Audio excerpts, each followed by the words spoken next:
Hi, everyone, and welcome to Geeks Speak Louder Than Nerds, a weekly rewatch podcast for TV shows, movies, and who knows, perhaps listening to Velvet Underground as your record store is being destroyed. My name is Mike Hilty. Now I'm Nick Farrow. How you doing today, Nick? I am doing not bad. It has been trying couple of hours with my cough, and we are pretty touch and go last episode as I started to lose my voice a tad from a little bit too much talking. But the magic of editing, you might not even notice. Suddenly, Nick sounds a lot raspier with his second thought. But we are rounding down our season of Loki now that it's Thursday, I hope, and we've managed to get through Lower Deck season 10 of season 4. Loki is all you've got for us for the time being, so it's been an interesting journey so far, and I'm very excited for what comes next. But I gotta ask you, Loki, as of episode 5 here, I don't think there's a season 3 planned, but do you want one? Do you think it'll get another season? What do you think that might be if it does? I don't know, because at this point, Marvel is starting to rethink their TV strategy, which is good because their TV strategy right now is not that great. So it would not surprise me if they do give Loki another season, but I'm not sure how that's going to fit in and if it is even going to be in phase 5 or phase 6. So I don't know, but if I was a betting person, I would probably say that the renewal odds are probably not great. And Marvel is probably going to have to shift their focus. And probably, especially after this season of Loki, they got to put Tom Hiddleston back in the movies. Yeah, I would absolutely love to see him back on the big screen. It's one of those situations where he wasn't one of the main Avengers, but he's been around for so long at this point. You got to find a home for him. Yeah. And not as a villain. Or he could be an anti-hero. He could be mad. He could be bad. He could show you his dark side. So I think we should see more of him. Put him on a team with somebody doing something, whether that be the TVA in the future or another super team. He's really good with Owen Wilson. Find another dynamic where it's him and another dude or lady even, and give them like a buddy cop situations where they have to traverse something. And I don't know. I want to see more Tom Hiddleston, whether that be here, there, or anywhere. Yeah, I would have to agree with that. So I don't know. I don't think the renewal odds are very good for that because I think at this point, Marvel just needs to focus a lot more of their attention on making sure that these movies get right as well. So they've already talked about decreasing the amount of content that we are getting from them, which I think is the right choice. But I think that's going to come at a cost of all of these other TV shows, which, other than What If, this is the only one that got a second season. We've talked about this a bunch, how they need to start utilizing these specials a little bit more. You gave us 2 of them, and you haven't done another one. A word of a third. In a long Weird. time. Also, coming out this past week, Nick, did you happen to catch any of this variety story on Marvel that feels about a couple months too late? Yeah, I did. My buddy sent it over to me, and I was surprised. And yeah, you hit the nail on the head. It's like a little too late. Why are we ragging on Marvel now? They last month announced, hey, yeah, we figured out that quantity over quality is just not a winning formula. We need to back to basics, get those budgets down, do everything that needs to be done to provide the audience with cohesive viewing experience. We're revamping shows. We're taking shows that we announced as shows and maybe making them movies because we understand that if we only have a 2.5 hour, 3 hour story, it'd probably be easier to make it a 2.5 hour to 2 hour movie rather than stretching it to 6 hours of television. They're doing all the right things. They're saying all the right things. And here Variety comes in like a drunk 2 days later and it's like, and another thing, Marvel. Why are you trying to kick these guys after they've already come out of their spiral? They had their intervention. We don't need you to tell them they have a problem. They know. So it seemed really weird. I did enjoy getting a little bit more of a peek behind the curtain and some things like the Blade stuff. Like I had not known about a lot of what was going on backstage with the Blade movie. I always thought it was weird that Mahershala Ali got signed on so early and announced so So early. early. That's the Like, thing. I mean, Yeah. yeah, you get Mahershala Ali, you lock that in. You make it so it's very hard for him to suddenly go, I changed my mind. But I feel like we should have had Blade already with as early as they announced him. But now we know it's because there's been so much nonsense going on behind the scenes that they can't nail down a story that works. So Mhm. I think the only thing in the variety of story that I was learning for the first time that I was a little bit concerned about, don't bring back the OG Avengers. It just negates the gravity that they had with their deaths in Endgame. Leave them alone because you also have a deep bench of other characters. Prop those people up, Like we don't need to bring back Robert Downey Jr. and Scarlett Johansson. That's a panic move. I agree, but if you had a story like a Secret Wars where multiverses exist, I wouldn't be opposed to them coming back for a cameo in those movies. Cameo in the sense of like No Way Homes. They're characters in that movie, and it would be nice to see them again with the understanding that they're not if they play it up like we're supposed to love them the way we love the other ones just because they're variants, that would annoy me because I know they got away with it with Loki. And the question always was at the beginning of season 1, how am I supposed to care about this Loki? He's not the same Loki. It's a different Loki. And I think they did it well, but that's a thing that 6 episodes of a television show can do. That's why Loki season 1 worked so much because they earned you caring about this version of Loki. I don't think they can do that with a movie without making it all about them.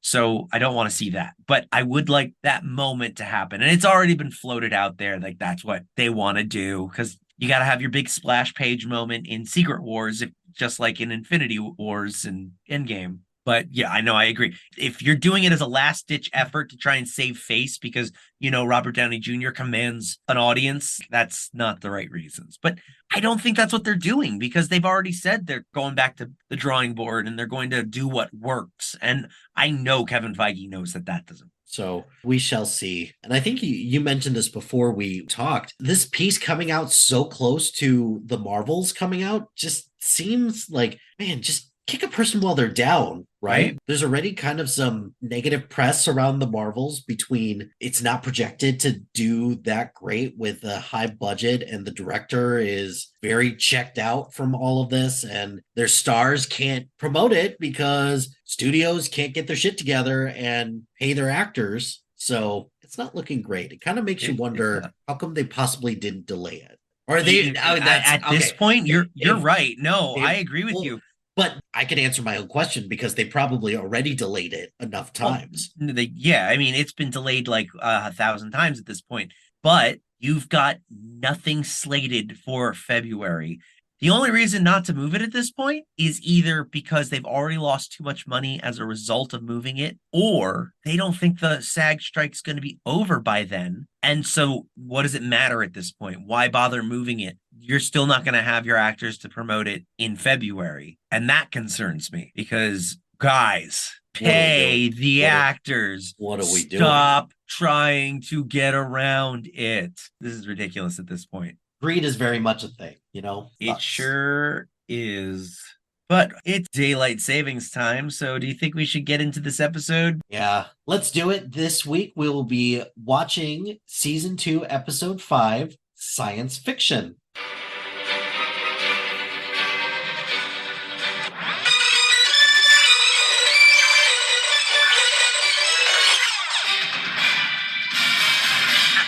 Once upon a time, there was a lovely princess. You must be truly desperate to come to me for help. 30 seconds of Marvel logo, 1 week reprieve. What happened? What happened, guys? You had us. We were there. We were ready to give you all our love. You had me. You had me at hello. Then you fall back into your same old tropes. Monsters. And we cut to a shot of Loki by himself as the TVA is in disarray and about to be destroyed. Everyone is gone. somehow. I don't know how he's not gone, but everyone else is. And he's all alone as the loom is failing in the background. He starts to walk around the TVA looking for anyone to help and finds that it is completely empty. Loki starts to time slip again and disappears into the time theater. I don't remember it being called the time theater, but that's a cool name for it. He disappears to the time theater where he sees someone, says hello, and then time slips again. I have a question. I don't think I have an answer, but okay. I mean, yeah, they tell you immediately who it was, but who did you think it was? I thought it was Loki because it's Okay. the only logical answer for me at that point. Because the only other person that I thought it could have been was Brad. Oh, okay. Because I thought it was a different person. Who'd you think it was? I thought it was He Who Remains or a variant version of. I thought at first, like, oh, are they setting up that the end of next week we would be introduced to one of the three in charge Kangs from the end of the Ant-Man, where all the Kangs at the Coliseum Kang showed up at. But like one of the three main Kangs, I was like, I'm guaranteeing you right now. But why do they put a guarantee on the box then? Because they know all they sold you was a guaranteed piece of shit. One of those guys is in episode 6. Like, he's who is going to remain, essentially, as the dun dun dun to credits as the episode ends, like the setup. I don't think that's going to happen anymore. Yeah, I was about to say I don't think at all. Like, I have very little faith that this show is going to end in any kind of satisfying way. I'm still holding out hope because hope is harder. I'm still holding out that this show is going to stick the landing. And I feel kind of stupid for saying that, but a small part of me does think that they'll stick the landing. And do you want me to give you my theory now, or do you want me to save it? Let's save it for the end. It'll be our wrap-up closing thoughts. We'll give our predictions for how this show will come to a close. He goes back to the TVA and goes back into the time theater where he finds a copy of the TVA manual. Suddenly, the TVA starts to spaghetti disintegrate into strands of time as Loki time slips. We go to our Loki logos, and 367 logos later, we cut to a prison where a group of men are looking to escape. A horn blares that there is an unaccounted for prisoner along with an alarm. And we see this group exit out of a grate outside. A caption reads that we are in 1962 branch timeline at Alcatraz Island. Welcome to the Rock. Turns out one of the escaping prisoners is none other than Kristofer. The three men start pulling a boat towards the water when Loki shows up after time slipping right onto the beach with them, relieved to see a familiar face. However, Kristofer doesn't recognize Loki. The other prisoners are wondering why Loki keeps calling him Casey, as they know him to be Frank, which causes some back and forth between them. But Loki time slips away as the three prisoners aren't looking, and they get on their merry way back to bringing the boat to the river. We then jump to a McDonald's. I'm loving it. Very similar to the one that Sylvie's at. So yeah, we hit the McDonald's, but only for a moment, because he's quickly sent to another location with a wacky waving inflatable arm flailing tube man. Wacky waving inflatable arm flailing tube man. Wacky waving inflatable arm flailing tube man. He then time slips back to the TVA, no longer spaghettified, and it's the interrogation room from season 1 that he spent most of the first episode in. Loki then time slips to a branch 2012 New York timeline. B-15 is in this timeline as a doctor, and she's being very sweet to a young girl with a broken arm. She then signs the girl's cast, "Don't Climb Trees," as Loki appears in the hallway. B-15 walks out of the office just in time to see Loki time slip away again, to her absolute horror. What the f- She does look pretty shocked. It looks, as Mobius said in the first episode, it looks awful. Yeah. And unfortunately, also, this is the most that we get of B-15 this entire episode. Or Dr. B-15, as I call her through most of this. I wish I could go back in time to episode 1, Nick, and tell him that he's a big old fool for saying, I'm really excited to see what B-15's expanded role gets to do this season, because it seems like she's going to have a lot to do, because that was just a bad prediction. Good job. We cut to a shot of Mobius riding a jet ski. So there you go. That's one of your predictions that you kind of got right. You said it was going to be the first scene in this episode. I did. I said it would open up on a jet, but it was Mobius's first scene. So I'm going to take half a credit on that one. Yeah, you take half a credit on Did that. Mobius appear on a jet ski in this episode? He did. That's all I needed to hear. Semantics on that. That's God great. Damn right. And a caption that says 2022 branch timeline in Cleveland, Ohio. Mobius is hard selling personal watercrafts, not jet skis, personal watercrafts, and his customer walks away. Loki reappears flailing like the Tube Man. I thought that was kind of funny. Yeah, that was fun. A little bit on the nose. But he reappears at the dealership, walks in and sees Mobius. Loki says the TVA is gone, and Mobius says, I think you mean ATV, and no, you're in luck. Mobius doesn't remember him, though. He gets a call from both his sons, and then Loki disappears again. We cut to a bookstore where someone is getting a book from the shelf. We see a caption that says, we're now in a branched 1994 timeline in Pasadena, California. The man brings up a book called The Zartan Contingent to the checkout desk. Camera pans to see that it's Ouroboros. The checkout lady tries to scan the book and it's not being recognized. The checkout lady opens the book and sees that OB, aka AD Doug, is the author of the book and then asks him, Are you buying your own book? Another worker jumps in and says that he can't just put his book on the shelf without permission, and that nobody is going to buy them. So she gives the books back and he tells OB/AD to leave.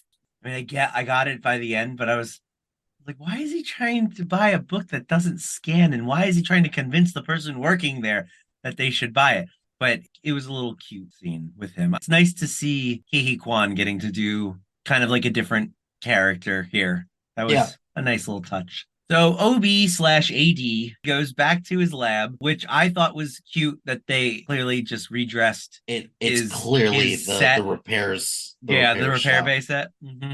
I like little details like that. That's nice. And it's the kind of thing you do when you're doing like a Moon Knight episode 5, where now suddenly he's in an alternate reality. Things from his real life are appearing everywhere, but he's not really where he thinks he is.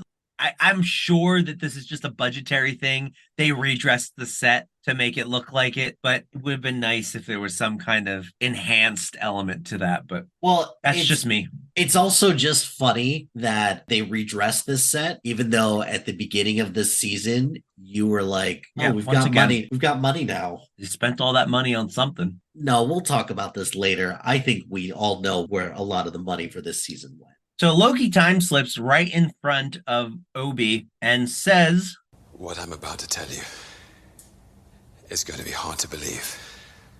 And Obi says, of course he believes him. It's a dream come true that one of his characters has come to life and needs his help. It reminds him of what happens in the Sons of Yeoman. Loki asks what that is, and Obi says, My most popular book of all time.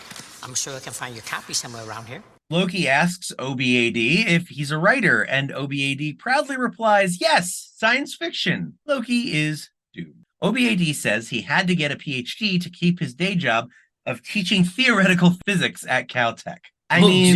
Oh, dear Lord. Sure. You had to get a PhD just so that you can continue your science fiction writing. His day job is being a theoretical physicist at one of the most prestigious schools in the country. That's his day job. That would be if you felt the need to get like a PhD in finance or something like that, just so that you can continue to do this podcast. I mean, that's pretty much where we're headed, isn't it? Maybe. So Loki is excited that he's still actually a scientist, which should help, and explains that he needs to go back to the TVA before the temporal loom fails. Obi says, You can't. It's impossible. But don't let that stop you. OB-AD then suggests that Loki finds a way to control his time slipping and explains that Loki always finds a way to be exactly around the people that he's looking for. Wait, is that true? Because I mean, of the places that he's been slipping to, he slipped to Casey, he slipped outside of McDonald's. today, like in this episode, yes, that's true. However, has that always you're talking been the about case? in the first time he was time slipping? Because I certainly recall that one of the places that he time slipped was an empty room. Yeah, sure did. Okay. I mean, in his most recent bout of time slipping, Obi is taking a huge leap in logic here because he hasn't met Mobius yet in his place. He wasn't facing the McDonald's, so one could argue he may not have realized he was at the McDonald's. He did see B-15 and he did see Casey. So I guess 2 out of 5 and 3 if you count OB, maybe that counts as he's going towards people's friends, essentially. Yeah. I don't know. It is a bit of a leap. He does have a PhD in theoretical physics, so I guess we'll have to give it to him. Sure. The writers told us to.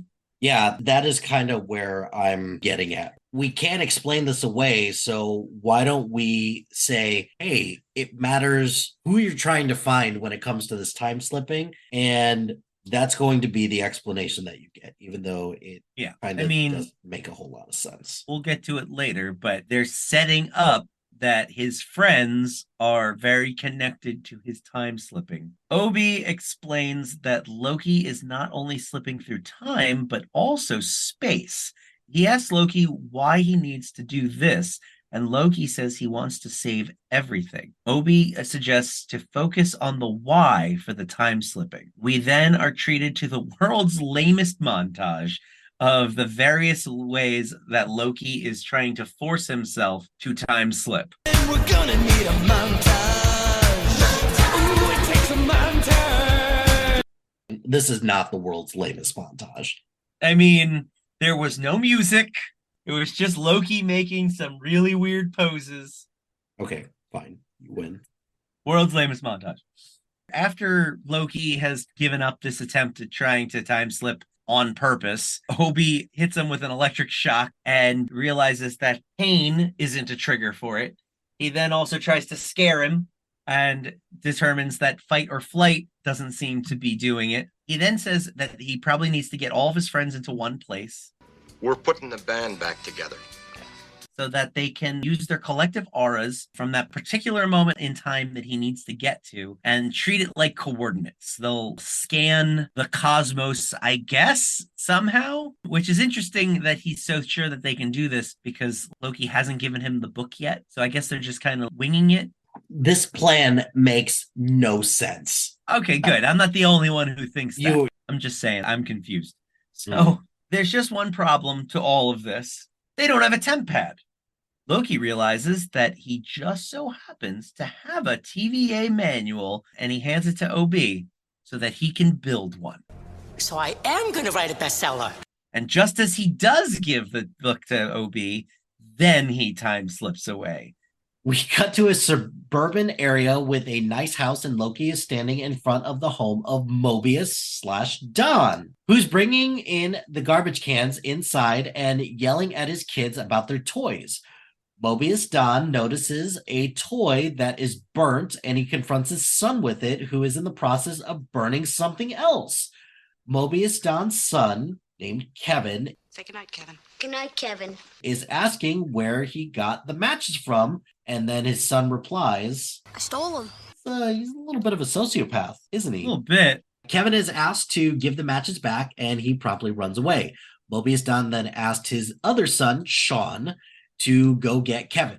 Sean has promised a puppy if he can get Kevin back without having the house burned down. Loki comes up to Mobius/Don and says hello. Then Mobius/Don starts asking him questions about ATVs and where Loki's from. Mobius/Don brings him back into the garage and shows him a jet ski. Loki says he's not there to buy a jet ski and tries to explain everything about the TVA and everything that's happened. Before Mobius Don goes to hit Loki with a wrench, a portal opens and out comes OBAD. Loki is shocked to see OBAD. He successfully built a very large and crude looking temp pad, which it was. I it was thought, a big old temp pad. I thought that was hilarious. And I'm sure it's not exactly what I'm sure the first temp pad prototype looked like, but I'm sure that's how it started. I like how the time door is not exactly stable, blips and bloops a little. Like glitches a little bit. Yeah. Fun. OB really is our best character in this season. Oh, yeah. That's not Loki. Hands down.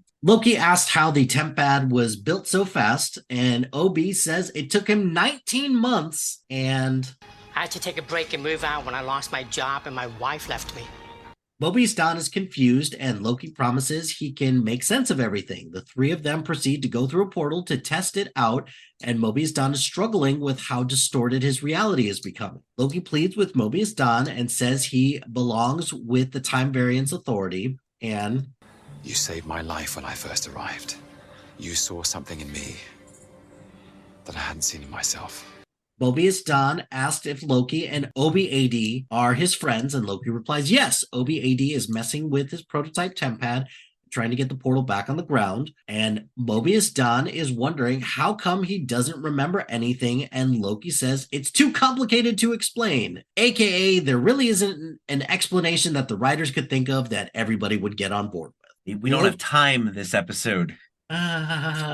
Loki is pleading for help to save the TVA, claiming that it's the only life that Mobius Don has ever known. Mobius Don is wondering about his boys, rightfully so. And then we cut to the scene we just witnessed where Loki is coming up to Mobius Don from about 5 minutes ago. Loki says he can bring Mobius Don back anytime he wants, and it'll be as if he never left. Loki says all of existence, including Mobius Don's boys, are in danger and that he can't keep anything safe unless Mobius Don helps him. So Mobius Don says he thinks that Mobius is a pretty cool name and then proceeds to leave with them.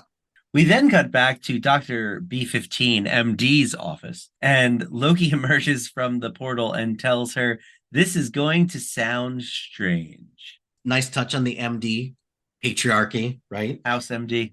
We cut back to Alcatraz, where Kristofer/Frank has successfully escaped Alcatraz. Him and his buddies are coming up on the shore, and Loki comes through the portal and says nothing. What's going on? Can you guys hear me? Am I deaf? Can you hear me talking right now? Yes? That's good. Or we cut back to Obi's lab, and Loki has gathered all of the Time Avengers together. Loki walks through the lab where everyone is looking around, except Casey for Frank, who is trying to steal stuff from the lab. Mobius Don tries to make small talk with everyone and eventually wonders if the lab is safe. Insert obligatory, don't worry, there are no civilians around for miles, so when we blow it up later, wink, wink, it will be okay. OBAD says the lab is totally abandoned and no one else is around for miles. Dr. B15, MD, asks if that's everyone, and Loki says, No. There's one more. We cut back to McDonald's. Sylvie walks out to her truck where a bag of food disappears spaghetti style. So that's not good. Yeah, it did. She had a bag with her and it disappeared. That's how I knew something was up. But how did she not notice that? I don't know. Loki comes back in and says he knows this is going to sound strange and that Sylvie probably doesn't know who he is. But then Sylvie says, Loki, of course I know who you are. Loki, representing the audience, says, how does Sylvie know who he is when everyone else didn't know who he was? They yada yada over this so hard, it's not even funny. Because it's like, I guess the answer, back to the first episode again, the answer is just forget it. Just shut up, nerd. It's probably because she's also a Loki, right? Like, that's the answer. Yeah, I'm thinking that's probably what it is. Saying how he wasn't sure what he was expecting when the scene to play out, Loki starts to time slip and Sylvie tells him to get in the car to buy him a drink. Loki recounts to Sylvie what happened the last 20 minutes of this episode and how none of this makes sense. Sylvie thinks it's a good thing that everybody is back to their real lives, but Loki wonders how many of them would have chosen a real life versus being part of the TVA. Again, pointing out how Mobius Don said that the TVA is the only life he's ever known, that he likes his life and it gave him purpose. Sylvie says he didn't choose that life, He Who Remains did. And then Loki says, But Mobius should have a choice now. No? Shouldn't they all? To return to the TVA if they want? Sylvie points out the slippery slope that they're on when everyone had their lives and then they will be shown something that they cannot unsee. She asked, what kind of choice is that? Loki replies, they didn't get a choice in this and he can't give them the choice without Sylvie. Loki gets frustrated, sees that Sylvie doesn't care and that she's selfish. Damn! Sylvie says she wants a life and she just wants to live. What's wrong with that? And ask Loki. What do you want? First answer, stop He Who Remains. First off, no. Sylvie tells him to try again. Loki says he wants to save everything, all of it. Like a good coach, Sylvie tells him to keep trying, and Loki finally says, I want my friends back. See, everyone's being a little selfish. He Sylvie just wants his friends, that's all. What's so hard about that? I mean, it's interesting because these are other than maybe Thor and I guess the Warriors 3. Yeah. I mean, but they were Thor's friends. They always kind of didn't like Loki because he was always scheming. But he didn't like Loki doesn't really have buddies. I especially felt for Loki in this scene because he finally is admitting that he wants what everybody else has. He wants friends. He found his pod and now he's losing them. So it's natural that he wants to keep them around and wants to get them back. And I'm very glad that he said his friends instead of saying just her as well. Yeah. I'm very glad about that. I like that he's starting to see everyone on Team Loki as important to him, not even just Mobius and Sylvie. Mm-hmm. It would be very easy to just say Mobius is his friend because he's the one that he's been with the whole time. But like the fact that he would count B-15 and Obi and Casey on that list, it's big growth for Loki. Mm-hmm. And it is the one redeeming thing about this episode. It's that moment where Loki has the moment of growth that I really appreciated. See, this is one of many things that I did like about this episode. I'm not going to be one of those people who thinks that this is like the best episode of Loki ever, but I did like this episode far more than you did. And is it in comparison to previous episodes this season? Most of the episodes this season haven't been that great. And the only one that I compare this episode to is last week's episode. Where would you rank this episode right? It's hard. I'm trying to determine whether I think this episode or Miss Minutes' Crazy Ex-Girlfriend is the worst episode. Wow. Okay. To me, ranking these episodes, it's on a pointless scale. I found this episode to be pretty much pointless, except for this scene. And all I'm doing in my brain is, and I guess I'm being unfair because I'm judging the show on what they've given me versus what I want it to be. But at the same time, all I wanted to be was edited. Like, there's no reason that you couldn't have figured out a way to get this scene into an edited down version of the last 4 episodes. I just feel like my time is being wasted now. The Killers of the Flower Moon problem all over again. At this point, all I can see is that they're wasting my time and that my time isn't of value to them. They don't care if they're giving me a 5-hour movie that really could have been 2 hours. Sylvie says everyone is where they belong, which prompts Loki to ask, but without them, where do I belong? Sylvie says everyone is writing their own story, and now Loki needs to write his own. This is the thing that prompts me to say, are we getting a season 3? If Loki doesn't get killed, I think Loki writing his own story in a season 3, but I would almost say, like, don't even call it Loki season 3. Give it a new title, but Loki's still the main character. It's a new show. It's a different premise. Loki's the main character, writing his own story.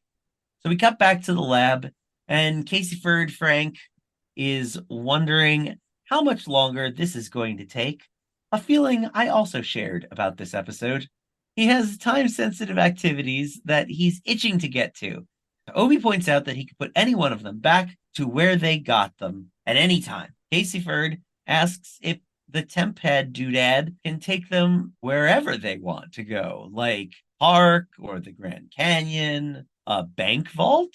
There's treachery afoot. Mobius Dawn asks Dr. B15 MD if she's been out on the water much. Dr. B15 MD lives in the city and doesn't get out on the water much. Being the sales professional that he is, Dawn / Mobius is trying to sell Dr. B15 MD a jet ski when Loki shows up dejected, saying they should all go home. Back to Sylvie, as she walks into a record shop. The owner of the record shop notices Sylvie has had a rough day and gives her a record to try out that will... This will either cure what's ailing you or make it a whole lot worse.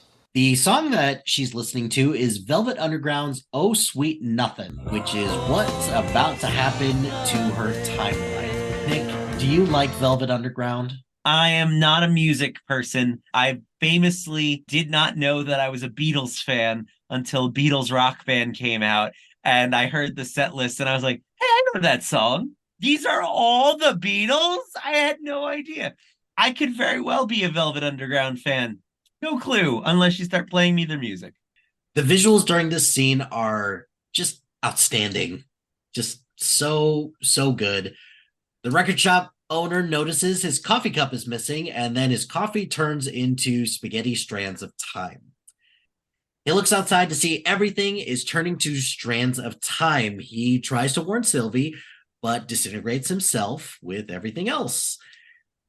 Seeing no other recourse to save her timeline, Sylvie opens up a portal and exits as her timeline becomes nothing. In what should have been the goofiest looking scene ever. I have to say that the way that they animate this is pretty spot on. Like I feel like they were siphoning out money from the other Marvel projects. That's the only explanation. Like how everything else this year, except for Guardians, has looked kind of iffy, but like this looks pretty legit. Between any shot with the loom and all of this here with strands of time slipping look, I wonder how much all of the visual effects artists on the show hated their lives. Back in the lab, Mobius / Dawn is upset at Loki for getting their hopes up about being saviors of existence, only to backtrack moments later. Don't worry, Dawn. Sylvie's coming to double backtrack on you very shortly. Loki apologizes, recognizing that he was being selfish. Loki recommends that they all go back to their lives, and Kristofer / Frank is asking if he needs to go back to exactly where they found him when Sylvie comes and warns everyone that everything's falling apart. The branches are dying. And says that there must be something they can do. Loki is elated to have everyone back and calls on OBAD's help to enact the plan, but no one can find the temp pad. Now this makes so much more sense. Where did it go? My initial thought was Casey stole it, but like it's huge. Things have been spaghettifying all over the place. That was the lead up to it. That makes so much more sense now. All right. Everyone looks at Casey, and Loki says he could rob every bank he wants, but they need that temp pad. Everyone starts to disintegrate into strands of time-like spaghetti with no meatballs to show for it, just like in Sylvie's timeline, along with everything else around them. Then Sylvie disintegrates, and Loki is all alone again, grasping with his failure. Maybe he is destined to be alone. Loki screams and then time slips back to the moment before Sylvie disappears. He time slip again to the moment before everyone disappears. Loki has somehow figured out how to control his time slipping. Loki says, It's not about where, when, or why. It's about who. And then says he can rewrite his story. He time slips back to the moment before Victor walks outside to the temporal loom, and then we cut to credits. You see, Mike, his real power was the friends he made along the way. And you know what? I know you're saying that condescendingly, but that is really what happened, though. But it is. So you're going to notice in my top 10 Marvel things, the emotional punches carry a lot more weight for me. Oh, I'm the same way. I didn't find anything emotional about this. That's the problem. The part where Loki says that he doesn't want to be alone because he wants his friends, I give that a lot of weight and a lot of credit because that does show a tremendous amount of growth when Loki, all he wanted to do was conquer originally. And for all the fumbling that Marvel did with Loki in Thor's 2 and 3 to finally get to this point, I think is great. I agree. I like that as well. I guess is. I guess I just hold much more weight on that than you do because you treat that moment like that is one good part and a lot of other crap. I'm unable to connect with it emotionally because I feel like it's just being thrown in there because they wrote this scene and had to write backwards. How do we get to this scene? It doesn't flow for me. It doesn't read as genuine. I do like that he considers them all to be his friends. It's like the Speed conundrum. Relationships that start from extreme circumstances never work out. I buy the Mobius connection because we've seen them build a relationship all the way from the first episode to now. Likewise with Sylvie, he from episode 3 of the first season till now, he has that relationship with Sylvie that he's built up. He cares about her. The other three, not really, although over the course of this season, I suppose they're all in this intense situation and they're all working towards the same goal. But in this particular episode, it rings false to me because everyone he's dealing with, it's not his friends. He's spending the entire episode trying to convince these people that they need to help so that he can have his friends back. And I get that that's the point, but it doesn't hit me in an emotional way because I don't feel like he's actually lost his friends. But he did, though. He did. He lost them at the very beginning of the episode. I mean, yes, he physically lost them, but like he found them almost immediately, and now he's just got to get their memories back. I guess, yeah, we're just on opposite ends of the spectrum with this because that did resonate with me. It held a lot of weight.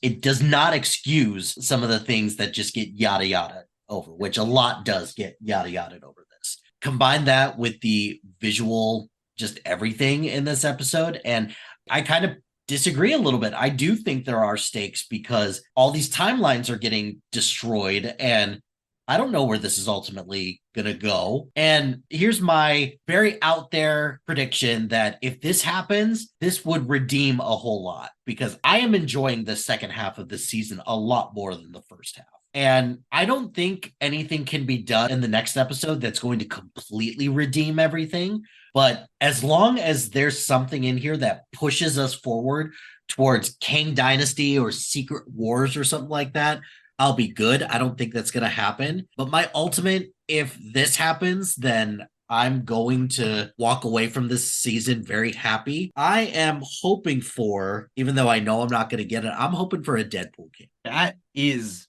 not where I thought you were going with this. That's kind of wild of a thought. But haven't you read you have some background, like is there behind the scenes stuff that you have heard?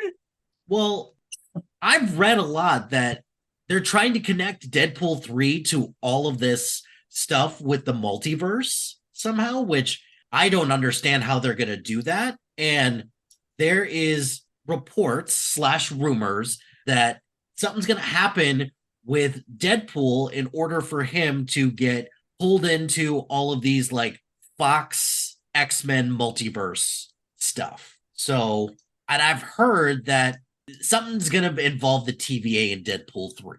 That would make sense. I would hope that if it's not a mutant sending him through the multiverse or an America Chavez, America I Chavez. got it that time. Yeah, if it's not America Chavez either, then the TVA is the most likely suspect. I don't know. Like It wouldn't make a lick of sense, but I mean, it seems so out there. And as much as that would be a bold step in connecting anything right now, I don't even think I would like that. Because now think about it. Renslayer and Miss Minutes was last week their last episode. Are we just done with them? Are they still the antagonists that we need to worry about next week? Because I don't see how you can adequately wrap up this story, their story, Brad's story. Like Brad was still downstairs in the war room. He's gone because everybody in the TVA is. Well, but Loki just reset the whole episode back to the end of last episode. So he's not gone. Everyone's back. Everything's back. Episode 5 means nothing. And episode 4 is leading into both episode 5 and episode 6. Did he reset it or did he go to a different time, a different branch? The TVA doesn't exist on the timeline. So the sacred timeline and the TVA are the two constants of the show. When you're on the sacred timeline, nothing changes. When you're on the TVA, nothing changes. It's only the branch timelines that anything's possible, I suppose. This leads to my other issue with the episode. The whole consequences. I don't remember if we talked about this on record or off record. But the whole consequences of everyone's plot threads. The beginning of the season, Loki is terrified that He Who Remains variants are going to start popping up everywhere because the sacred timeline is no longer sacred and is being allowed to create branches. And without pruning any of the branches, it will lead to more Kangs. And they were trying to get the loom fixed to allow for more branches so that B-15 could be happy. But I guess maybe that would mitigate the number of Kangs. Like if you only have like 20 extra Kangs, that's no big deal. But like if the loom breaks, then you get an infinite number of Kangs. And that's where you get your problem. But now they're saying that it's not what's going to happen. Sounds to me like that's a best case scenario. How does this also affect the sacred timeline? There are too many questions for me to be won over by a single emotional, and the show, looking at the show as a whole up to this point, just more confusion. And I feel like my time is just being wasted. I don't know why they can't seem to pick a lane. Like, are we worried about Kangs? Are we worried about everything being disintegrated forever? Is it the branches that are just disintegrating? What's happening? Also, how are you going to wrap this up in 40 minutes? Or maybe 50 minutes? I was about to say, I feel like next week's episode is going to be like an hour. So, do we dare even go with a He Who Remains award this episode? I'll take you home and lock you in a nice little cage and never, never, ever let you out. Do you imprison everything you like? Of course. He's so fluffy, I'm gonna die. The Moopsie is Narja's favorite. Moopsie. Do you have one? Because I'm struggling to find one. Oh, it's the record store guy. Obviously. Obviously. I was going to go with the bartender who correctly... Nice. Yeah, he seemed nice. And then Mobius's kid, Sean. Not Kevin, because Kevin burns stuff and runs away. Sean's a good kid. Maybe. But, I mean, he's got that bad Kevin influence. The record store guy seemed to be the best. He was even turning into spaghetti, trying to warn Sylvie. That's a good guy right there. Well, that's going to do it for He Who Remains. Let's move on to our next segment, the Sacred Timeline. You know, my pep always said, if you want to do something right, you make a list. He's making a list. I'll put it on the list. It's quite an impressive list. Thank you. In this segment, Nick and I are going to do the impossible task of ranking our favorite Marvel movies, and then we will collectively rank them in one uniform list, no branches, no variants. Only the MCU proper. Today we are ranking 16 through 9. Then we will do the rest in the next episode.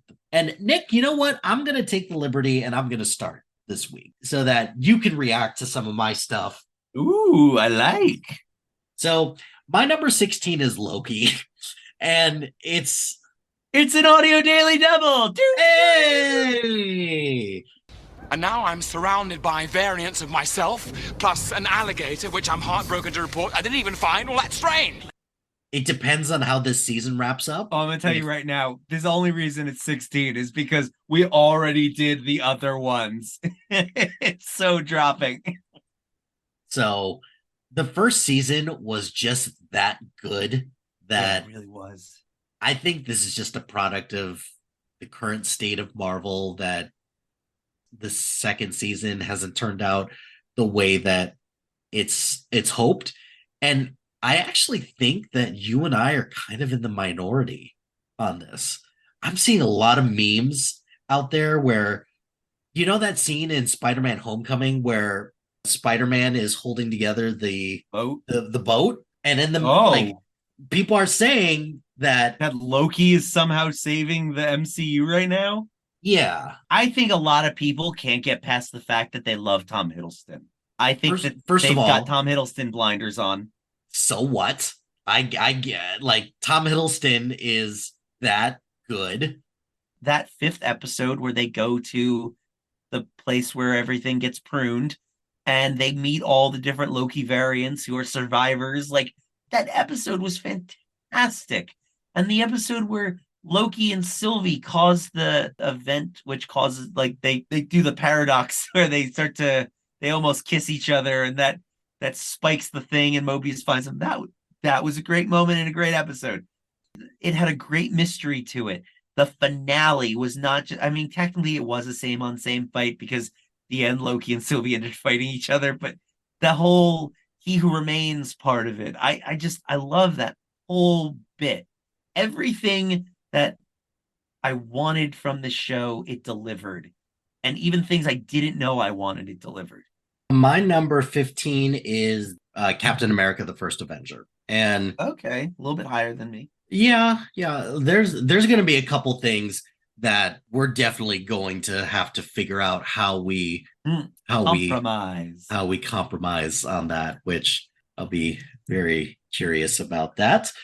I liked First Avenger because it's different from a lot of the other movies because it's set in World War II. I bought into the relationship between Steve and all these different people. I think Steve and Bucky, you get a good foundation of where their friendship is. I like the relationship between Steve and Peggy and how she started to notice him a lot when he was in basic training. I even bought into the relationship between Steve and Stanley Tucci's character as well. Their talk at the beginning is among one of my favorite conversations in any Marvel anything. So I really liked First Avenger and just what it ultimately sets up. And I was someone who was skeptical that Chris Evans could be a good Captain America. And this just proved that the guy has what it takes. Well, I'd be lying if I said I wasn't on the same boat. The comedian who played the Human Torch, like I said maybe a couple weeks ago, like everything 20 and up, I just love. It's just the ordering at this point. Like I just love some a little bit more. But you are 100% correct in all of your opinions on this movie because it is fantastic. What's your number 15? My number 15 is Thor Ragnarok. Hey, let's do get help. What? Get help? No. Come on, you love it. I hate it. It's great. It works every time. It's humiliating. Do you have a better plan? No. We're doing it. Okay. This is one I really love. I just have a blast with it every time. It only gets better with each passing watch. It's just a ton of fun. From the introduction of Tessa Thompson as Valkyrie to Loki getting excited when Thor gets his butt kicked by Hulk, the Hulk showing up. I love that he's a friend from work. Jeff Goldblum. Mm-hmm. We get and then Jeff Goldblum's assistant lady who is Taika Waititi regular. Yeah, Taika Waititi regular, who is definitely a dark individual, which I thought is so funny. The only negative I could possibly say about this movie is that I feel that Hela and Carl Urban, the Executioner, right? The Yeah. Executioner. I mean, you're proving your point for you Yeah. is that Yeah, the Carl Urban's character and Hela were very underwritten and underserved. And I feel like that was the only weak spot of the movie. But that being said, it's Kate Blanchett and Carl Urban, so they make the most of what they were given, and I still enjoy them for the most part. It's just their scenes tend to drag and not be as great. But otherwise, just a fun, funny movie. I have very similar thoughts. I will not be talking about Thor Ragnarok this week. Oh, obviously means I'll talk about it next week. Wow, that's super cool. All right. So then what is your number 14? My number 14 is WandaVision. But what is grief? If not love, persevering. Whoa. Yeah, we're gonna have problems getting our lists. Yeah. So because this is where I'm gonna sound like a bit of a jerk, but I cannot put WandaVision above any of these other movies. And WandaVision, I think it's the best that Marvel TV has to offer. I think the only thing that Marvel has done better from a TV perspective, other than WandaVision, is Daredevil and the first season of Jessica Jones. WandaVision. Technically, it was a completely different creative team behind everything. I know, but it was a split. Yeah, this is like MCU light. I think also the reason why WandaVision didn't make it higher on my list is because the Agatha part of it just wasn't as big of a fan of. So, but it was her all along. And also the waste of Evan Peters as well, just for a boner joke. But I liked everything else about this. I love the Scarlet Witch reveal. I love each week there is like a different TV show, and I love how they connected it. These were shows that she watched. I like kind of laying down the foundation that Wanda kind of did this as a coping mechanism, and that I bought even like Darcy's inclusion in this. Oh, I love how they took a completely obnoxious, annoying character that had no business being in any movies and turned her into one of my favorite parts of the show. Yeah.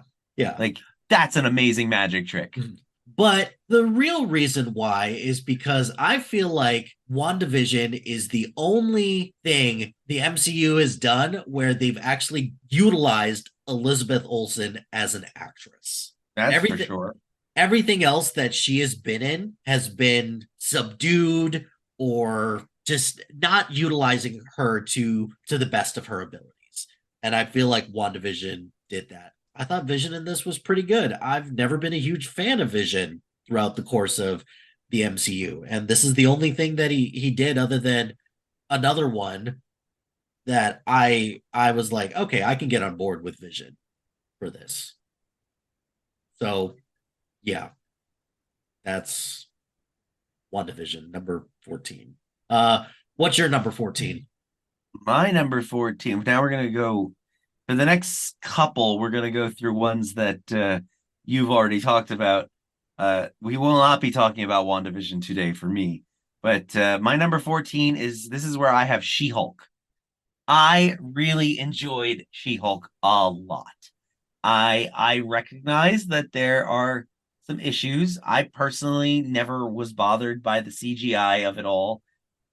I kind of feel like you got yourself a giant green lady on a television program.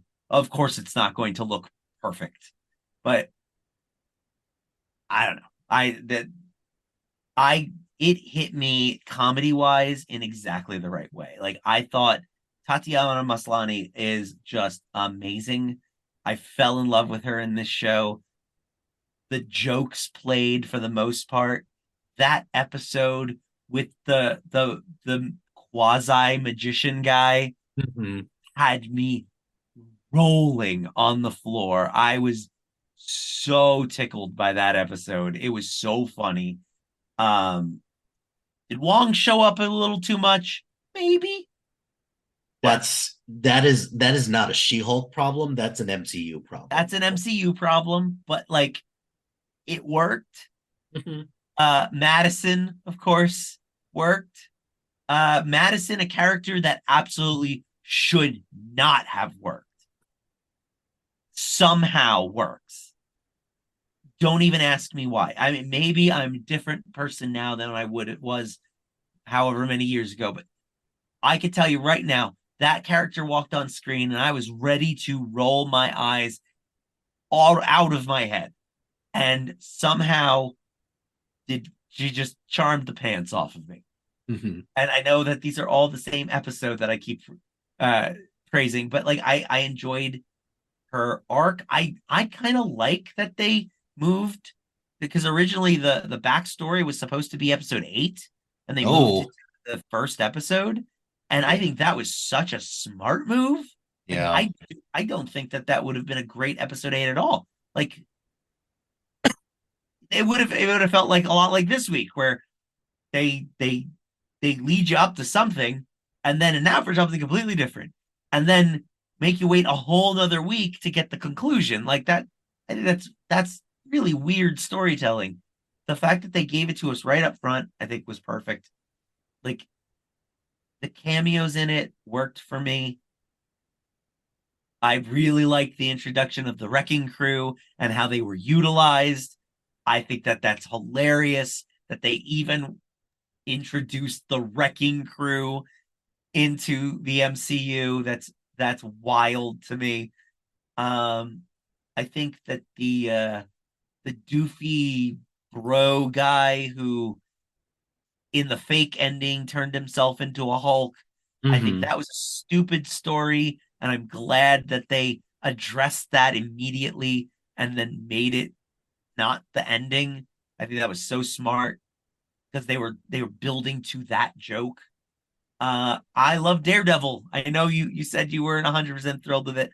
I loved him. Oh, wait. No, I did Did not. I misunderstand you? You misunderstood me. Okay, I thought you were saying it wasn't necessary. No, absolutely not. No. Okay. Here's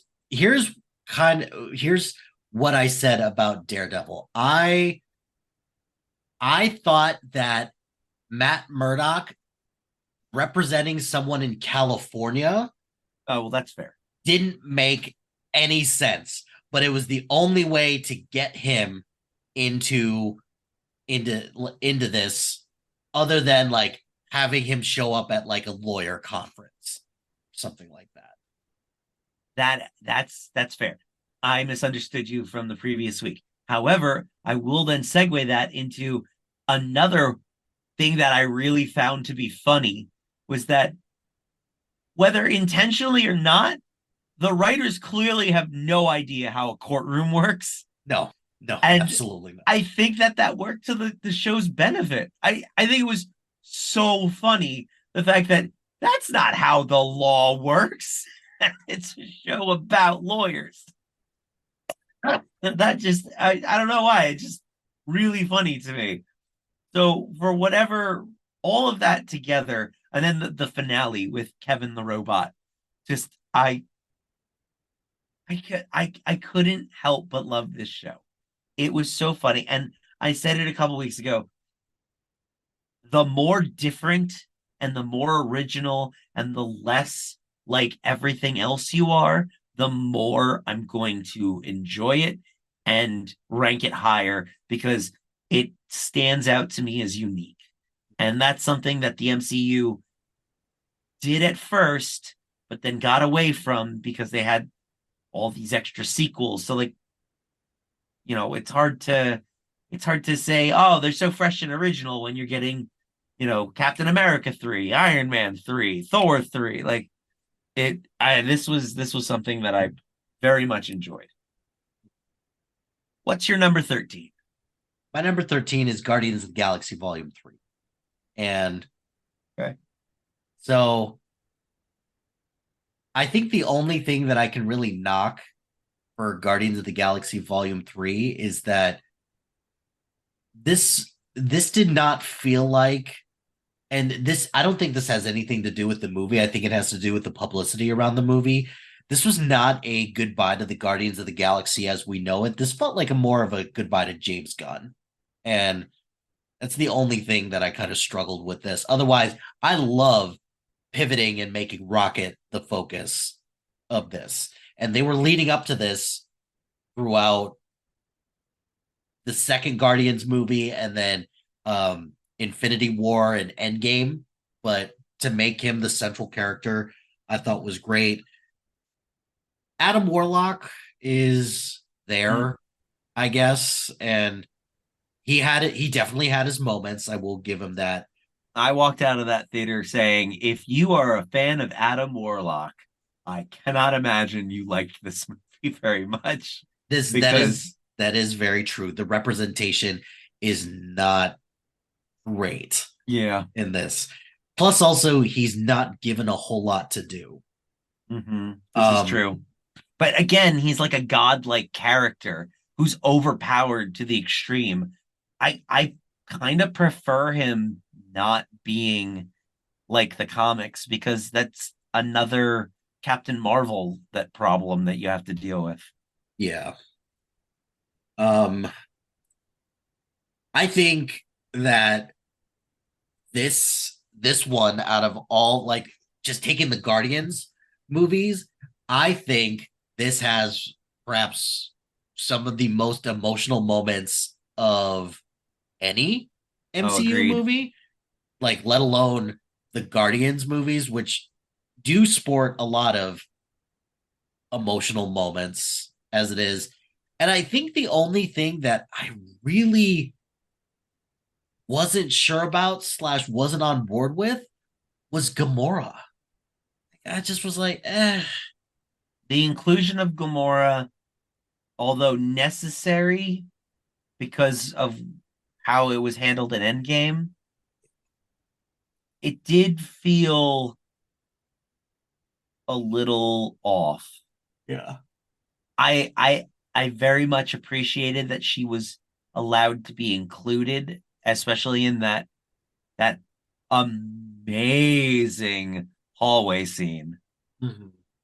But yeah, it was a little disappointing. I wish we had gotten another special that maybe would have covered Gamora a bit more. Like, I don't know. So it clearly they didn't have time to do it in the movie, but like I feel like it's something that still needs to be addressed.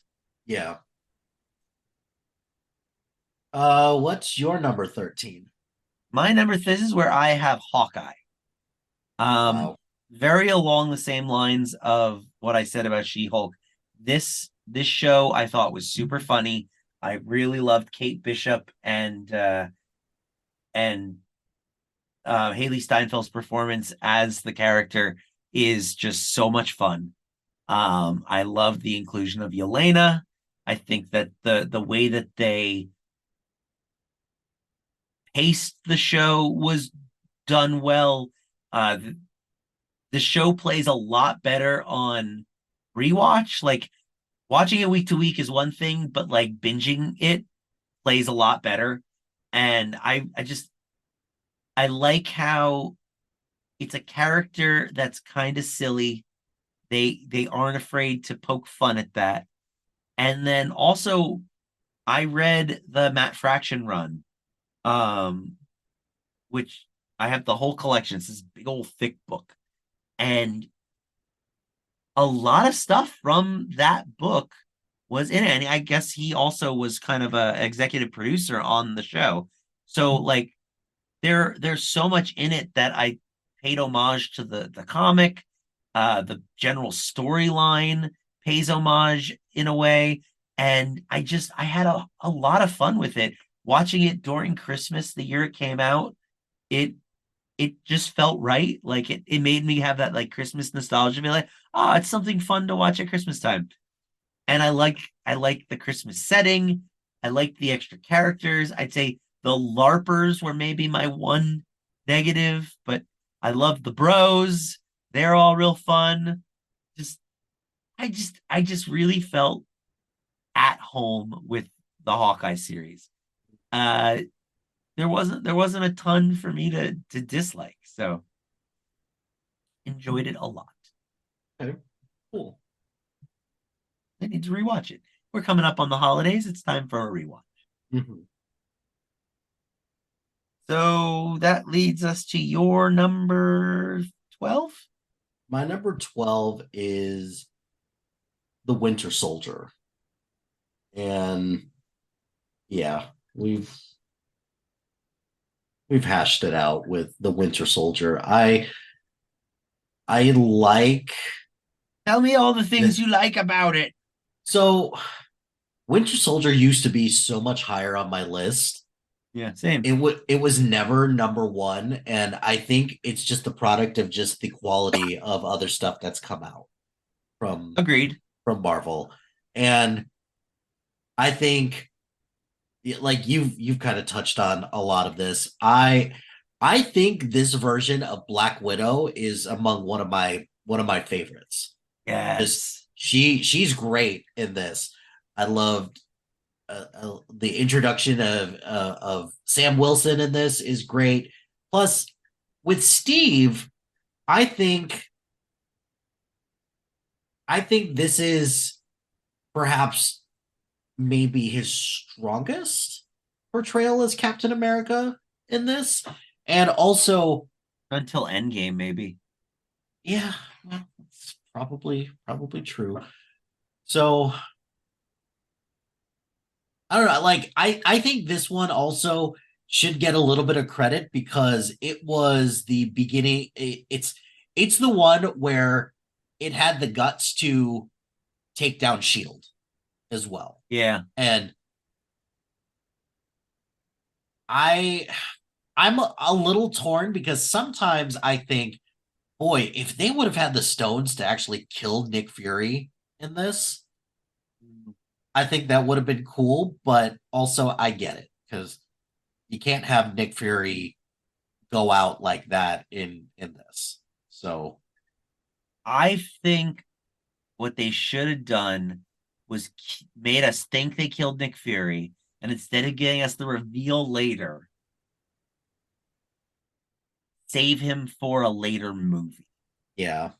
Have him show back up, and everyone is like, oh, he's alive. Yeah. And because like I don't know how familiar you were with the Secret Invasion comics, but there is an awesome moment. Now he wasn't dead, but there was an awesome moment where he was missing for a while, and then he shows back up with a team of quasi Avengers who had been replaced by Skrulls.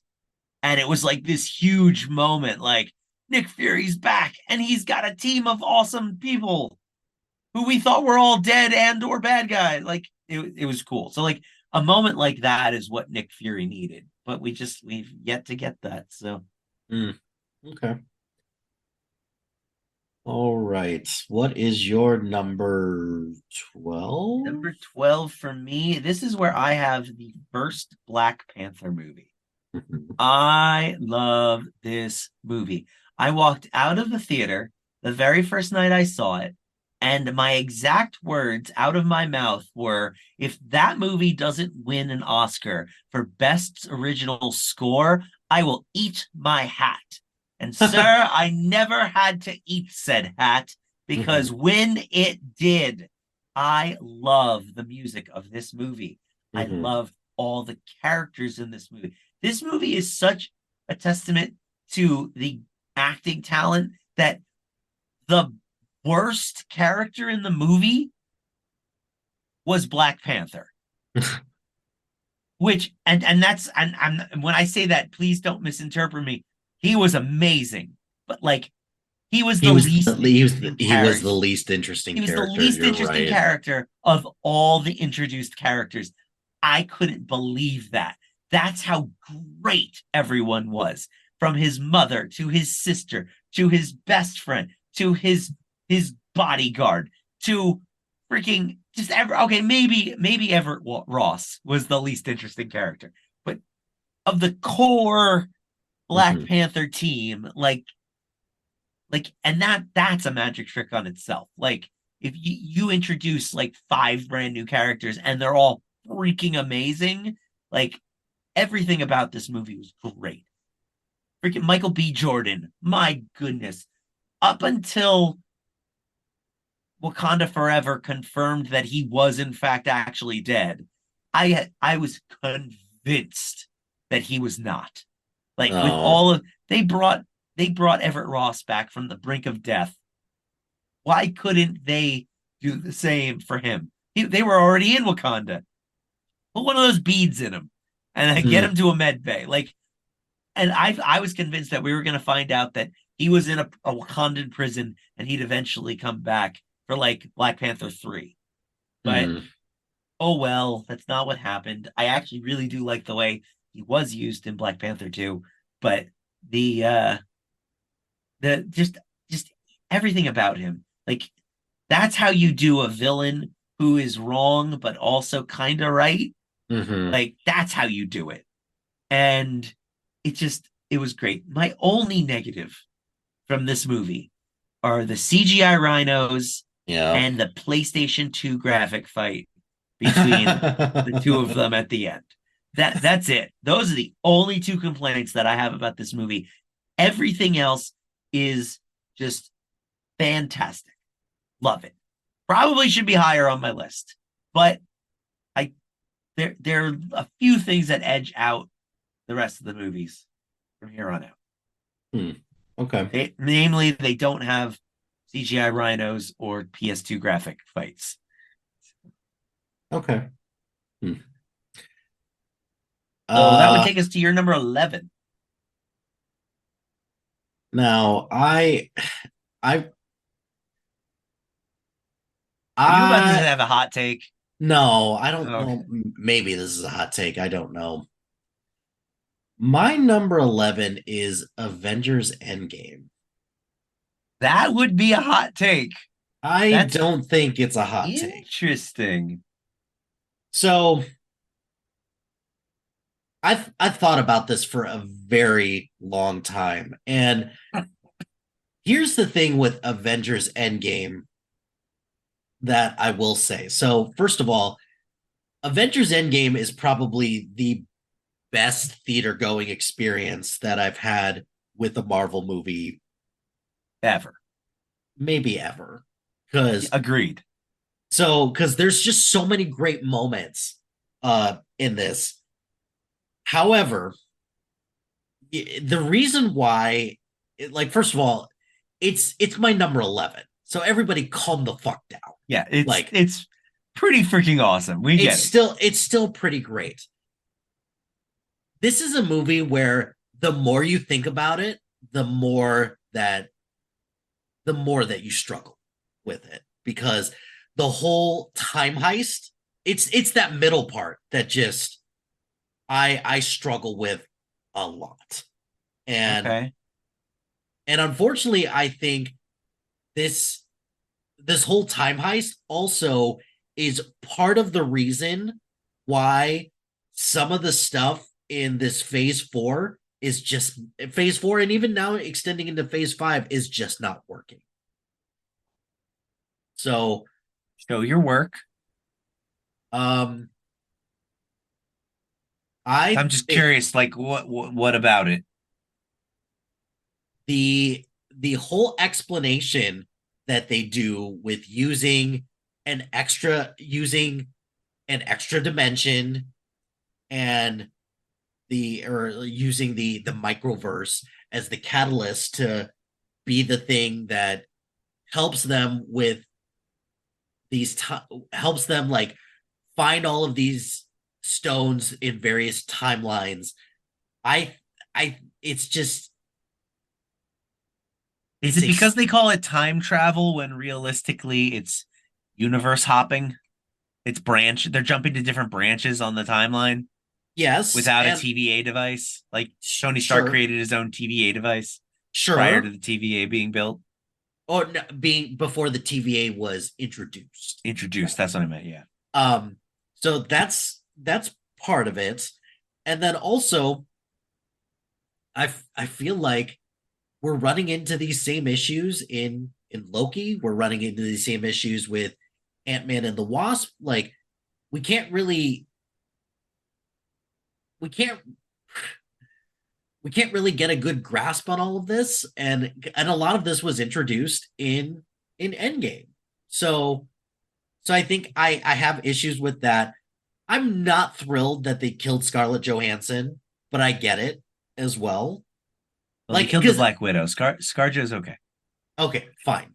Fine. They killed Black Widow in this. I'm not thrilled with that, but I get it.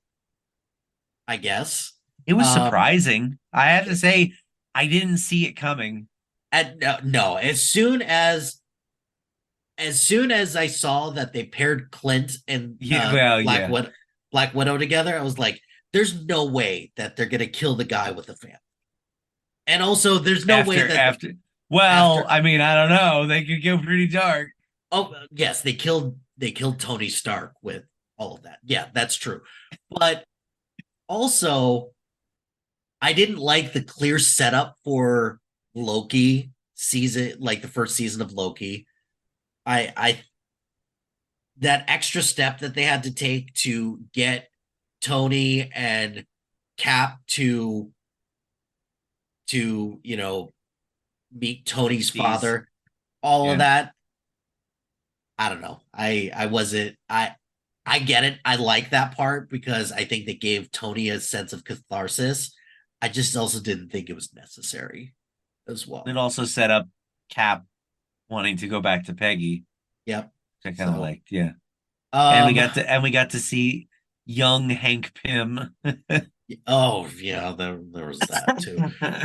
I thought it was a bold choice to go 5 years into the future. I did too. Yeah. And again, that's something that is having reverberations with what's going to happen. Like, because also the thing is that this also presents a pivot point because should they have even done this as well? And I get why they wanted to do this, but because of this, then you have all these people who have moved on with their lives. What are they going to do about all that? What happens to all the people who was on a plane, they got blipped, and then all of a sudden they come back and they're just going to plummet to their deaths because they got blipped back in? Listen, man, you're asking 2019 questions in 2023. They already told us those people, the Hulk wished for everyone to come back safely. So if they were on a plane, they came back on the ground. You're right. There are tons of questions. What happened to the people who came back in the middle of traffic? Like, it's just because you saw in the Spider-Man Far From Home, they just showed up on the basketball court. What if there was a basketball game at that? Right. People are smashing into each other. So there's that. And I think the last thing is the Fat Thor stuff. Yeah. The Fat Thor has grown on me over time, actually. It has grown on me as well. The Fat Thor part of it didn't bother me as much because, like, I can totally understand how somebody could, given what happens to him in Infinity War and the beginning part of Endgame, him becoming Fat Thor makes total sense. I think this is where we get the beginning parts of Thor's just becoming a joke. And that's something that I wasn't thrilled with. You take all of those aside, and this is a pretty outstanding, though. The last third of this movie is fantastic. I think the only qualms that I have about the final parts of this movie are the three most powerful characters in this battle sequence, which I think would be what? Doctor Strange, Wanda, Captain Marvel, right? Like minus maybe put Thanos over Doctor Strange. No, I'm saying just heroes side. And yeah, I think you nailed it. And then you have Hulk in there as well. Well, and actually, Hulk Wong, because Wong is the official Sorcerer Supreme. But you've got a clear problem when you have to take those three out at some point in order for everything to kind of transpire forward. It goes back to the Russos having trouble directing action. They did a better job this time than they did with Civil War. But yeah, like at no point did anyone go, hey, 3 regular wizards, come take over for Doctor Strange who could probably do a hell of a lot more than you guys helping rather than holding back this mountain of water. Like you have 3 guys on the field taking off, not a big deal. Like little things like that. Yeah, I totally agree with you that there's some logistical errors that just But again, other than those, this is one where you have to see it in theaters and the audience reaction. I'm usually not, I hate audience participation in movies. And this is one of the only ones where I'm like, fine, go for it. I get it. It's all good. I don't mind audience participation for stuff like this. Yeah. Don't clap at the end of the movie. No, the people who made it aren't there. Unless you're at a special screening. I don't want to hear you clapping. Who are you clapping for? Stop being ridiculous. I would agree with that. But this is a movie that this is the only movie that I've ever seen where I could equate this to kind of like being at a rock concert with how Oh yeah, absolutely. Or a sporting event. Yeah. Yeah, it was an amazing experience. We had like the worst seats ever too. Like we were off to the side and down at the bottom, like, but it didn't matter. Yeah. It was so amazing. We were sitting next to an obnoxious clapper. He was clapping for far too long before and after scenes were over. Like, dude, read the room. It's over. Stop. But like, it didn't matter. It was just so amazing. We'll talk about it more next week. Okay. But yeah, Endgame, you bring up all valid qualms. Yeah. I particularly had none of those qualms. Because at the end of the day, I could say, well, Doctor Strange saw all the millions of futures, so he didn't help because that's exactly because if he had helped, then they wouldn't have won. We don't know that. So that's the end. Well, we do know that because they won. So everything happened exactly how it was supposed to happen in order for that one way to work. Unless he interfered with it. But who knows? Who knows? What's your number 11? My number 11 no, is Werewolf by Night in black and white. Okay. Black and white. Have you seen it in color yet? I have not. No, I still haven't seen it in color. Is it because of a time thing or are you boycotting? I have absolutely no interest to watch it in color. I'm not boycotting it per se, but like we watched it a couple weeks ago. And I watched the black and white version, and I'm not going to watch it again in color. But there is a small part of me that absolutely right now, after it's been released, does not want to give them that extra click. So maybe in a couple months I might check it out in color. Yeah, that's it. No, this is like I said, I'm a broken record on this one today. The more different and weird you are, the better. And this was the first special that they did, and I immediately fell in love with this format. I'm like, give me this, give me all of this. It gives you just enough story that it's fun, it makes sense, it's a good time, it leaves you with a ton of questions, but like none are so dire that you're upset you don't get answers to them. And then it answers a bunch of stuff that you had questions to. So like you feel satisfied by the end of it. And you are excited to see these characters again. I would love to say that what annoys me about it is the fact that we have yet to see these characters again, nor have we yet to hear a timeline of when we might see these characters again. But that's not this episode's fault. That's Marvel's planning fault. I mean, honestly, we should have gotten a Werewolf by Night 2 this Halloween instead of just making it in color. Whatever. They made something truly unique and special that is different from every other thing in the MCU. And I love it, and I'm here for it, and I want more of it. And that is why it is so much higher on my list. They should have called the second one Werewolf Tonight. That would have been great. With the Zaniac. We're just not getting that, though. which sucks. Yeah.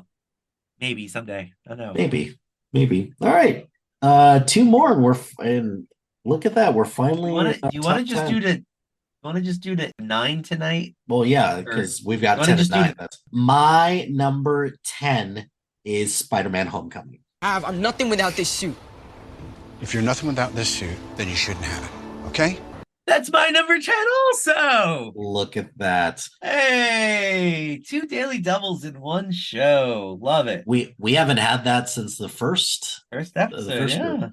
So, Spider-Man Homecoming, they introduced him in Civil War, which I was thrilled with. If this is how Peter Parker is going to be, he's just a kid. I want to see how he can do on his own. And this was great. It is a uniquely high school movie. Mm-hmm. So I give the MCU a lot of credit for that. I think it had a bit of a tough task with introducing a lot of these friends that he has. Like Ned's a great guy in the chair. And yeah, he is fantastic and a great best friend to Peter. I'm looking at porn. Like I really thought that Michael Keaton's turn as the Vulture was really great. Amazing. There was a little Beetlejuice in the car there, and I loved it. I don't think he gets enough credit for what he's done as Vulture. I don't, because he shows up he shows up in Morbius, unfortunately, and we're not going to talk about that. Yeah, we're not going to talk about that. And I don't even think he knows he was in Morbius. Probably not, but I don't know. Like I think it was an inspired choice how they connected him with Peter as well. I agree. That was great. That was a turn I didn't see coming at all. Like, should have, but didn't. And then not only that initial theater going experience was so great because not only did I not see it coming, but it only enhanced the following scene where they're in the car and Peter is like freaking out. Mm-hmm. And then Keaton is in the front seat asking questions and slowly putting it together himself. It out. Yeah, he figures it out. I loved it. It was so good. Mm-hmm. Everything about this movie, it was everything I wanted a Spider-Man movie to be. Everything that I didn't get previously. And I love Tom Holland. I really love Marissa Tomei. Like, I hear she's a fan of short, stocky, bald men. So I'm almost all the way there. But I'm in love with her. And she's the perfect Aunt May. And everyone in it was so much fun. And he was doing fun high school things. The comedy in it is hilarious. When he goes and tries to shoot his web in the suburbs and there's nothing for it to latch onto, and then you see him running across the golf course. I died. I love how Donald Glover is Prowler in this. A precursor to Prowler. Uh-huh. That was awesome. The only, like I said a couple weeks ago, the only negative I have is that all the action scenes were filmed incredibly dark, hard to see what's going on, and that was its only downfall, other than the boat scene. But and that boat scene, oh man, that boat scene was so good. Yeah. So here's a question I have for you. So, as someone who loves Spider-Man, I'm very curious to hear how you feel about his suit. I liked his suit. I thought it was a fun suit. I understand the complaint that it's like an Iron Man suit, but I think that it adds a fun element that we don't get in other movies. Like, it's something new. Like it always, because like that's the question. It's the catch-22 of he either gets a suit given to him by someone who has the resources to make a suit, or he's suddenly a master seamstress who is able to put together this pristine, perfect costume that makes no sense either. Like either way, how he procures his suit makes no sense. Yeah. So in this, at least story-wise, Tony Stark made him a suit. He saw the suit that he was using, which his original sweatpants suit, totally perfect. That's exactly what Spider-Man's first suit should look like. I like how they immediately in the sequel got rid of all the bells and whistles and let him build his own extra suit to get him closer to where he needs to be.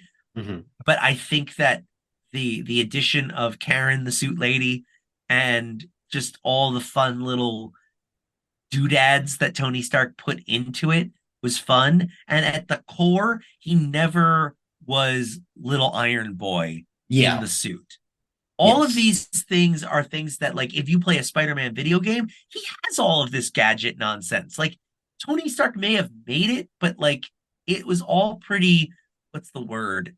True to the ingrained in, Yeah, like, it's all stuff that we've seen before. I don't have a problem with him getting there in a different way because realistically, Spider-Man in any of the other movies doesn't use his webs like that. Like, there's no instant kill mode. There's no like electric web. Like, even though these are all things that we've seen in like video games and the comic books, eventually they never get to it because it's usually older Peter that gets all that stuff. I like the idea that they've slowly progressed his suit back to basics. Yeah.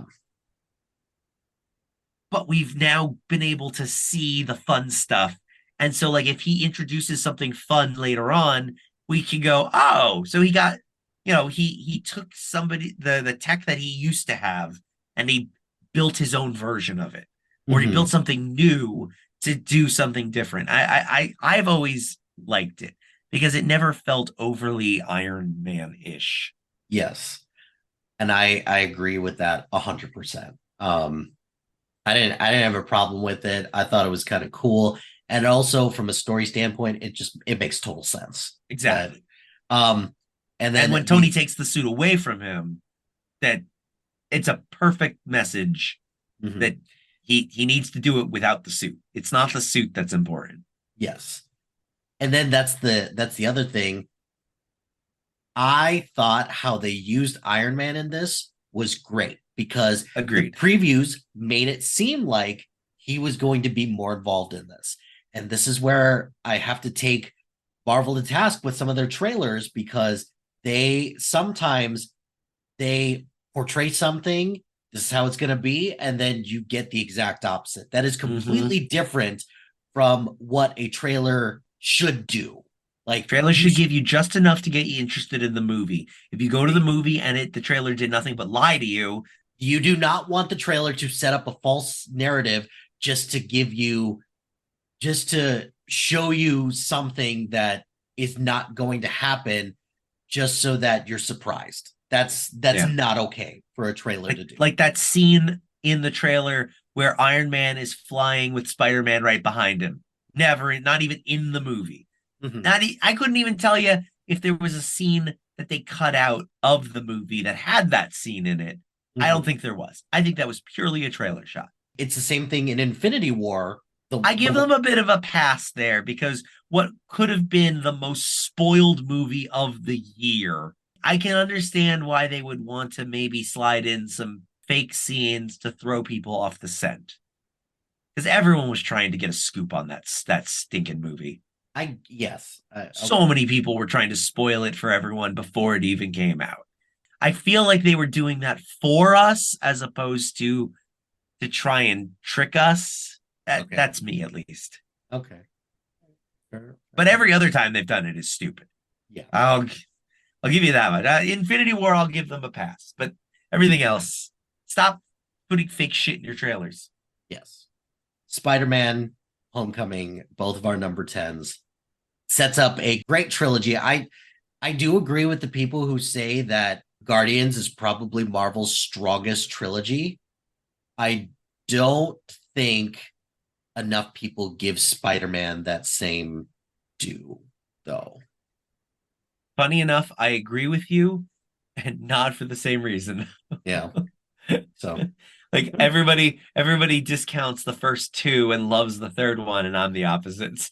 But again, that's exactly why I wouldn't say Spider-Man's their strongest. I think Guardians is their strongest because even two, as being the weaker of the three in that trilogy, is still pretty great. Yeah. All right. That's going to do it for our secret timeline for this week. What do we have coming up next week, Nick? Next week's episode of Loki, Season 2, Episode 6, once again, title not found. But this is it. This is our season finale. The season finale of Loki. And I'd love to say my normal spiel of, but that's not the next episode in your podcast feed. But actually, no, that will be the next episode in your podcast feed because Lower Decks is done, baby. And we are going back to a 1-a-week format for the time being. Might be out on Wednesdays. We haven't really discussed this yet. We'll see. Maybe middle of the week it instead of a Tuesday, Thursday drop. We'll do maybe a Wednesday. We'll see. We'll see what our schedules look like. But know that there will be one episode a week in your podcast feed moving forward. And now that Lower Decks has also finished up, and we announced it last week, we will be moving on to Star Wars Ahsoka come December. So there will be a couple fun episodes in your podcast feed as a bonus.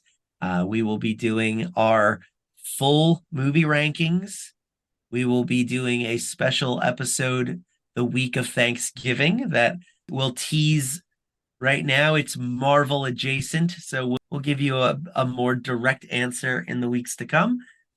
Until next time, please like, subscribe, disintegrate into a pile of spaghetti at a record store, share the podcast, and rate us 5 stars on your listening app of choice. Also, you can find us on social media. I'm on Blue Sky, Twitter, and Letterboxd at Jagged2319. I'm on Instagram, Threads, Blue Sky, and Serialized at MLHilty2452. You can also contact the show at geekspeaklouder@gmail.com or on Blue Sky at geekspeaklouder.bsky.social or by searching Geek Speak Louder Than Nerds. Join our Facebook group and follow us on Twitter at Geek Speak Loud because the was just too many characters for Elon Musk. Until next time, I'm Mike Hilty. And I'm Nick Farrow. Thank you for tuning in to Geeks Speak Louder Than Nerds. Bye, everybody. Catchphrase. Docs in a box.